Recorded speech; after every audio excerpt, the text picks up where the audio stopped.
Hello everyone. हम लोग अब पहुंच चुके हैं लेक्चर नंबर 8 पे।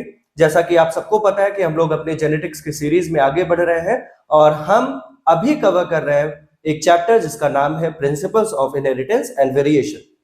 इससे पहले हम लोगों ने 7 लेक्चर्स कवर किए हैं और लास्ट लेक्चर में हम लोगों ने स्टार्ट किया था पोस्ट मेंडलिज्म। पोस्ट मेंडलिज्म में भी हम लोगों ने स्टार्ट किया था जीन इंटरैक्शन, और जीन इंटरैक्शन में हम लोग बात कर रहे थे वन जीन इंटरैक्शन की, जिसको हम लोग बोलते थे allylic interaction, one gene interaction या फिर इंट्राजेनिक इंटरैक्शन। और उसमें हम लोगों ने कवर किया था कोडोमिनेंस, इनकम्प्लीट डोमिनेंस और मल्टीपल एलील्स। और मैंने बोला था कि वन जीन इंटरैक्शन का एक और पोर्शन है जिसे बोलते हैं प्लियोट्रोपिज्म, जो कि आज हम लोग डिस्कस करने वाले हैं। तो देखिए, हम लोगों ने एक जो क्रिस्टल क्लियर जो डिफरेंस होता है मेंडलिज्म और पोस्ट मेंडलिज्म में वो कवर किया था। हमने समझा था कि मेंडल बोलते थे एक कैरेक्टर एक जीन द्वारा डिसाइड होता है, या फिर आप कह सकते हो कि एक जीन एक कैरेक्टर के एक्सप्रेशन के लिए रिस्पॉन्सिबल होता है। हम ये भी जानते थे कि एक जीन का ऑल्टरनेट फॉर्म होता था, यानी एक जीन का एक ही ऑल्टरनेट फॉर्म हो सकता था जिसे हम अलील बोलते थे। बट पोस्ट मेंडलिज्म में हम ये सारी चीजें नकार चुके थे। देखिए, एक जीन का एक से ज्यादा अलील मल्टीपल एलिलिज्म में देखते थे हम लोग। ठीक, एक कैरेक्टर को मतलब एक जीन एक से ज्यादा कैरेक्टर को कंट्रोल कर सकता है, सेम इसी चीज को हम प्लियोट्रोपिज्म बोलते हैं। मतलब मेंडल तो बोलते थे कि एक जीन एक कैरेक्टर को डिसाइड करेगा, बट अभी हम लोग देखने वाले हैं प्लियोट्रोपिज्म में कि a gene which controls more than one character. अब यहां पे एक gene more than one character को डिसाइड करेगा, तो पोस्ट मेंडलिज्म का पार्ट हो गया। और अब जो इंटरैक्शन होगा वो एक जीन के ही अंदर हो रहा है, इसलिए इसे हम लोग वन जीन, इंट्राजेनिक या फिर एलेलिक इंटरैक्शन बोलेंगे। देखिए, इसमें जो एग्जांपल हम लोगों ने मेंशन कर रखा है, क्योंकि हम लोग मेंडलिज्म पढ़ के आए हैं और मेंडल का एक्सपेरिमेंटल मटेरियल था गार्डन पी, तो सेम उस प्लांट के अंदर भी प्लियोट्रोपिज्म होता है। बट क्योंकि मेंडल ने इस स्टडी को नहीं किया था, तो उनको ये रिजल्ट भी नहीं मिला था। ठीक है, इट मींस गार्डन पी जो प्लांट है, ऐसा नहीं है कि उसके अंदर जितना मेंडल ने बता रखा था उतनी सारी चीजें ही होती है। गार्डन पी के अंदर प्लियोट्रोपिज्म भी पाया जाता है, यानी कि जब एक gene more than one character को डिसाइड करे। उसका एग्जांपल है डब्ल्यू जीन। डब्ल्यू जीन क्या करता है? फ्लावर कलर को डिसाइड करता है, साथ में सीड के कोट कलर को, साथ में red spot on leaf axil. Leaf axil होता है, अगर ये एक प्लांट है और यहां से लीफ ओरिजिनेट होने वाली है यहां पे, तो ये जो पॉइंट है इसे एक्सिस बोलते हैं, और इस एक्सिस पे रेड स्पॉट पाया जाना भी एक कैरेक्टर है, जो कि कौन डिसाइड करता है? W gene.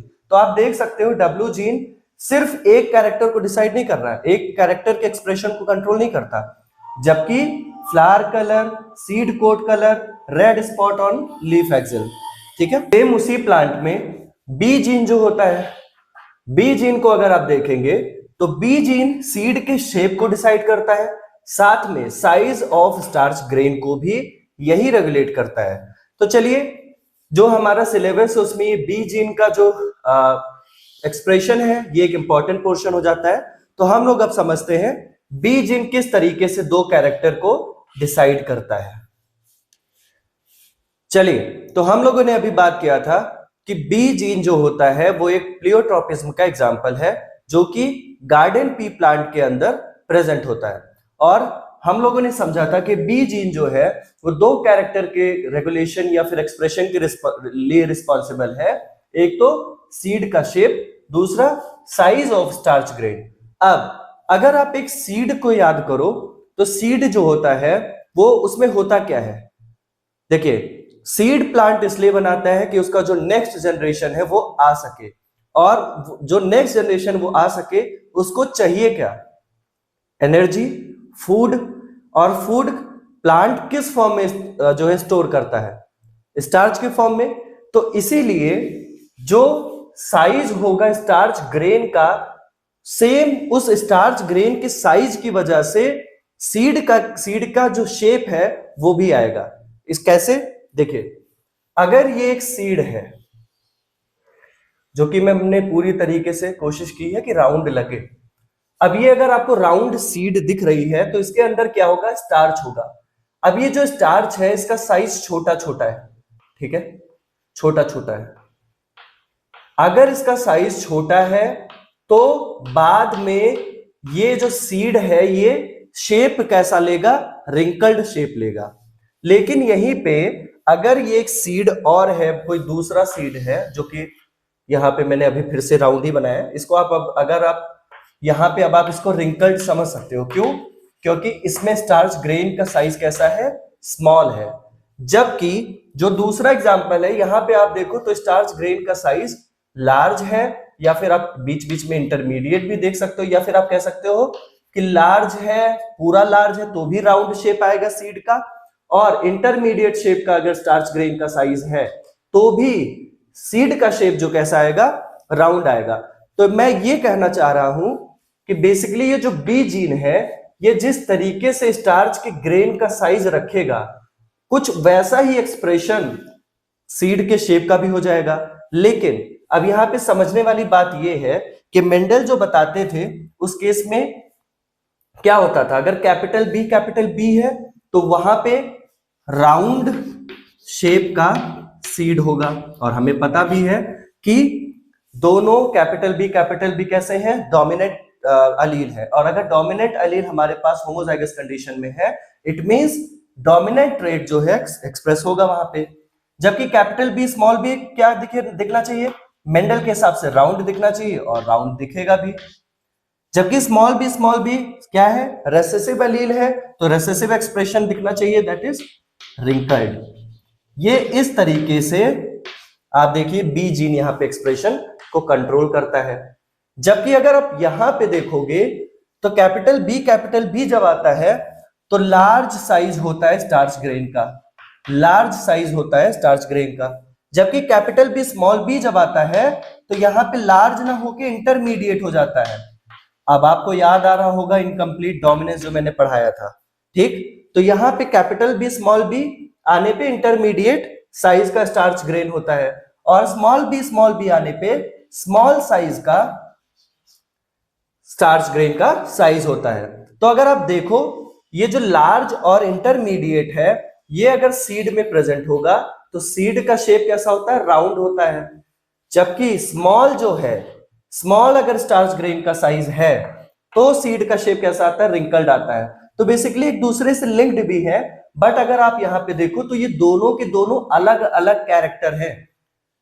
सीड का शेप एक अलग कैरेक्टर है, स्टार्च के ग्रेन का साइज एक अलग जो है कैरेक्टर है, और दोनों को कंट्रोल करता है एक जीन। इसलिए हम लोग कहते हैं कि B gene more than one character के एक्सप्रेशन को रेगुलेट करता है। साथ में आप ये भी देखो कि इस पर्टिकुलर कैरेक्टर के लिए बी जीन शो करता है कंप्लीट डोमिनेंस, कंप्लीट डोमिनेंस का रूल, जो कि कौन बताता था, मेंडल कहते थे। जबकि यही B gene with respect to size of starch grain show करता है incomplete dominance, incomplete dominance, right, जो कि मेंडल नहीं जानते थे, मेंडल ने नहीं बताया था।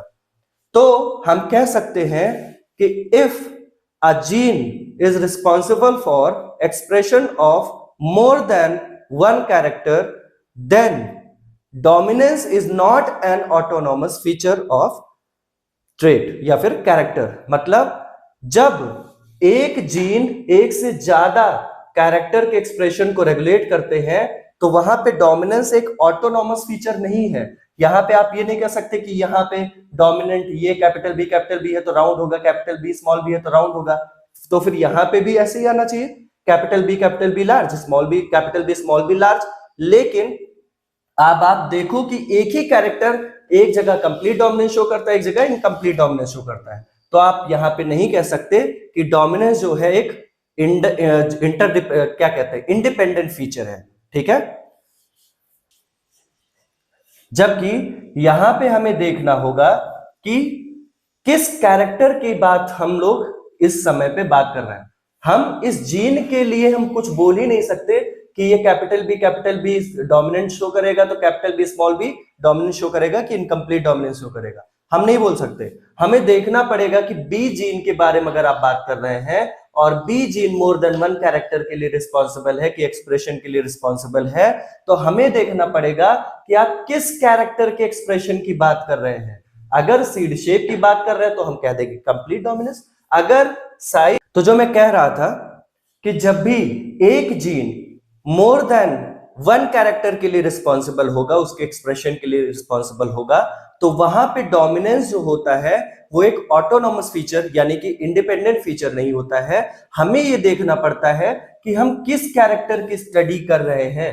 अगर बी जीन को हम ये नहीं बोल सकते कि B gene complete dominance show करेगा, हम ये नहीं बोल सकते कि B gene incomplete dominance show करेगा। हमें देखना पड़ेगा कि क्या बात with respect to seed shape हो रही है, हाँ, तो उस केस में कंप्लीट डोमिनेंस शो करेगा।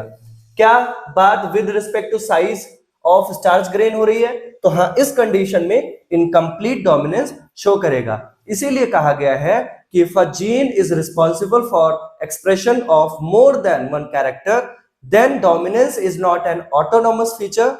Here we have to focus on which particular character or phenotype we are interested in to examine.